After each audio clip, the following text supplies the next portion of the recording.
Hey Harmonizers, welcome to this session with Alicia. I wanted to show you guys how when I don't have a lot of time, I can do a short little session and just kind of make the most of it. So this is me taking Alicia out. She just had a week off because I took the family to a resort for the week and had some non-horsey time. Most of the time that I go places with my husband, it's always horse related. Like he came with me to Texas to Worlds and stuff like that. So we spent some time together without horses. And then I come back after a week off, and then Alicia, you could see she was really trying to go back to her buddies in the field there. And it's not because she's herd bound, it's because they just got a brand new bale of hay. So she's pretty jealous of the other horses that are out there. And it just was kind of unfortunate timing that I came out after being away for a bit, and I had done a little session with Elon first. And I had her at the trailer actually with a hay bag, and she got to have her alfalfa pellets before I rode her I brought her out for the session. I usually feed my horses alfalfa pellets before I work them because then they, if I'm going to ride, it's better for their bellies. It can actually help prevent ulcers a little bit. So then they had the hay bale put out. And so Lissy's thinking, I want to go eat that hay bale with all of my friends. This isn't really fair that I'm out here having to work.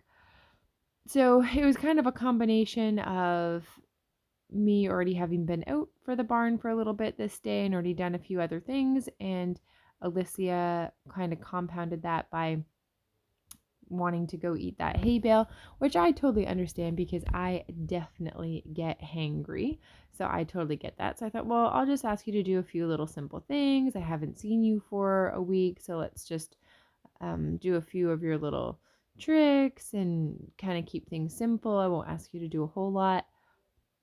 And I'm not sure when their hay bale ran out. They do have grass out in their field too, but I was away for the week, and the owner of the farm, she usually waits for me to be around to sometimes help with the gate or just to make sure that I want another bale put out because I pay for all of my own hay at this farm. But in any event, Alicia says she's starving, which even if they were without a hay bale for a few hours, they usually act like they're starving and that they need to eat right away. So I'm giving her lots of cookies as I'm asking her to do a few little things. You can see I'm not asking for any crazy amounts of energy or anything like that. I'm just working on a few little basic circles and things. And I want to kind of start to play around with some different things because we are going to be doing a demo at the Horse World Expo coming up in Pennsylvania at the beginning of March, and we're going to be part of their evening entertainment. So they have an evening performance that's on the Friday and Saturday night. So we're going to be doing our extreme bridalist, but I figured we'd also do some of our liberty and trick stuff as well. Here you can see she decided to be cheeky again, and she's running over to the gate and saying, hey, I want to go be with my buddies and eat some of that hay bale. So I'm just going to have to get her back in a second. And I'm really not asking her to do anything too difficult, but her mind is really not in it, which really kind of brings up that point of making sure that you try to set it up for success and you're realistic about what you ask of your horse. And that the number one priority is really to get your horse's attention on you, because if they're focused on you, then things are going to go a lot better than if they're not focused on you. Then it's going to be a bit of a fight and a bit of a battle.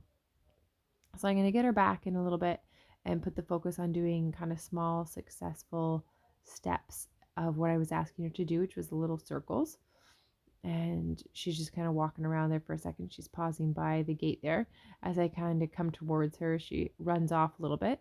Keep in mind, I don't have a whip in my hand or anything like that. I'm just working with her with no tools other than the cookies as positive reinforcement. And when she comes back to me there, I don't actually give her a treat because I didn't ask her to leave and come back. I was asking her to stay with me. So I didn't want to give her a cookie for coming back. I wanted to go back on the circle that I had been asking her to do. And then she's going to get a cookie here for making the turn. And then we'll try to go and do another circle again here. So I want to be really careful that I don't reward her every time she comes back. If she was kind of cheeky and ran off, Otherwise, they can learn pretty quickly that something they can just kind of do randomly throughout your session. So here I've got her on the circle again. And then you can see I give her a cookie from the opposite hand. I'm giving her a few little scratches there.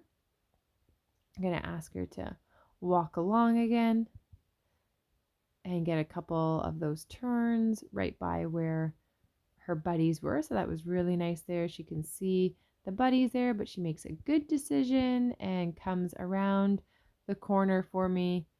I ask her to just come a little bit more, finish with a little bit of a draw. I'm going to offer her a little reward there. So she made a really nice decision there not to go over to her buddies, and I kind of set it up where I give her the opportunity to leave if she wanted to. And then I'm giving her lots of cookies throughout the session because I know she's a hungry girl thinking that she should go over there and get that hay bale. But it's kind of good because it's working as that distraction, which will kind of help with just training her in general to be able to handle things that are a little bit uncomfortable, a little bit difficult. Just help to grow her emotional intelligence a little bit. Here I'm just playing around with doing a little bit of a shoulder in at Liberty, which she did really nicely, and then I'll do shoulder in on the other side. So I have to kind of start to think about putting together music and movements. Here's the shoulder in going the other way at Liberty using no tools. She's doing that really nicely. You can let me know if you think that's cute enough, if we should try to find a way to put that into our routine. We're going to be doing 2 different songs as our routine. So I think we'll have a total of around 7 or 8 minutes when we put the 2 songs together.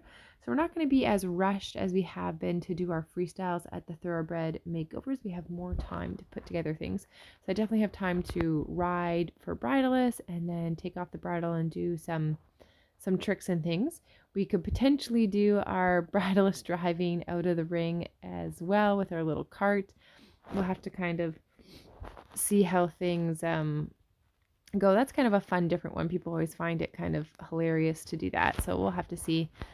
Let me know what you guys think. And if you can be in Pennsylvania for Horse World Expo, you can let me know. We'd love to see you there. And we always look for volunteers. If you want to help out at the Horse World Expo, just let me know. Send us an email. Thanks for watching, guys.